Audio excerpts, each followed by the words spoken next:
आइए आज हम लोग ओम का नियम और सत्यापन को समझते हैं। ओम का नियम जो है बिहार बोर्ड मैट्रिक एग्ज़ाम के लिए वीवीआई है। यह प्रश्न Bihar board, Jharkhand board, UP board, देश के तमाम राज्यों के बोर्ड एग्ज़ाम के लिए बहुत ही इम्पोर्टेंट है। इसलिए इस प्रश्न को अच्छी तरह से समझें और दिमाग में संचित करें। तो ओम का नियम सबसे पहले है क्या? तो देखिए, ओम का नियम, यदि चालक का ताप स्थिर रहे तो चालक से प्रवाहित धारा उनके सिरों के बीच विभवांतर के समानुपाती होता है। यदि चालक का ताप स्थिर रहे तो चालक से प्रवाहित धारा उनके सिरों के बीच विभवांतर के समानुपाती होता है।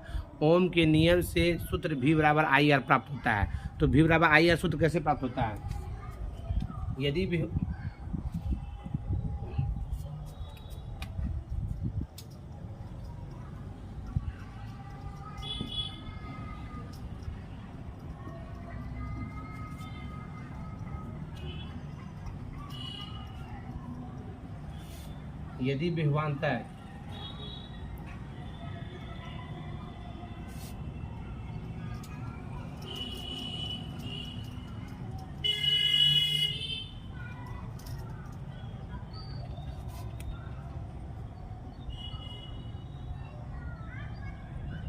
विभवांतर भी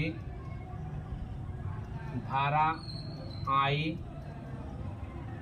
यदि विभवांतर भी धारा आई हो तो ओम के नियम से प्रवाहित धारा विभवांतर के समानुपाती होता है। प्रवाहित धारा विभवांतर के समानुपाती होता है, या V बटा आई बराबर आर, जहाँ आर एक क्या है? जहाँ आर एक स्थिरांक है जिससे प्रतिरोध कहते हैं। इसे क्या कहते हैं? प्रतिरोध कहते हैं। फिर सुनिए, यदि विभवांतर भी धारा आई हो तो, यदि विभवांतर भी धारा आई हो तो ओम के नियमानुसार प्रवाहित धारा विभवांतर के समानुपाती होगा, अर्थात V बटा आई बराबर आर, जहाँ आर एक स्थिरांक है जिसे प्रतिरोध कहते हैं। इसलिए V बराबर आई आर, ये सूत्र प्राप्त हो गया ओम के नियम से। अब इसके सत्यापन के लिए क्या करते हैं हम लोग? ए मीटर वोल्ट मीटर, है ना,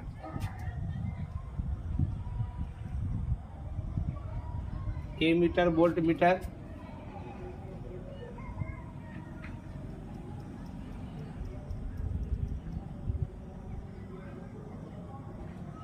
अब ओम के नियम को सत्यापित करने के लिए हम लोग ए मीटर वोल्ट मीटर प्रतिरोध, चालक तार, बैटरी इत्यादि लेकर चित्रानुसार विद्युतीय परिपथ तैयार करते हैं। परिपथ में ए मीटर को श्रेणी क्रम में और वोल्ट मीटर को समांतर क्रम में जोड़ते हैं। अब हम बारी बारी से 1, 2, 3, 4 इत्यादि सूखे सेलों को जोड़कर प्रत्येक स्थिति में आंकड़ों के मानों का निरीक्षण करते हैं। तो हम पाते हैं कि जब विभवांतर का मान दुगना होता है तो धारा का मान भी दुगना हो जाता है। चूंकि सेल के अंदर पहले विभवांतर उत्पन्न होता है तभी धारा उत्पन्न होता है। तो विभवांतर का मान बढ़ने से धारा का मान भी उसी सापेक्ष में क्या होता है? बढ़ जाता है, ठीक है ना। तो इससे ये पता चलता है कि प्रवाहित धारा क्या है? विभवांतर के समानुपाती है। अब दूसरा स्टेप में हम करते हैं क्या? विभवांतर V को x अक्ष और धारा I को y अक्ष पे लेकर के ग्राफ खींचते हैं। तो हम देखते हैं कि विभवांतर का मान यदि 1 होता है तो धारा का मान भी 1 होता है।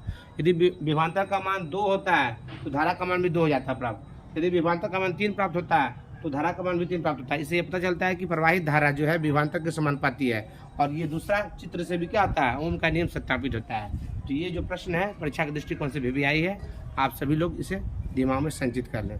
जय हिंद, जय भारत। यदि ये वीडियो अच्छा लगे तो अधिक से अधिक लाइक करें, अधिक से अधिक अपने मित्रों के पास शेयर करें और इस चैनल को सब्सक्राइब करें। जय हिंद, जय भारत।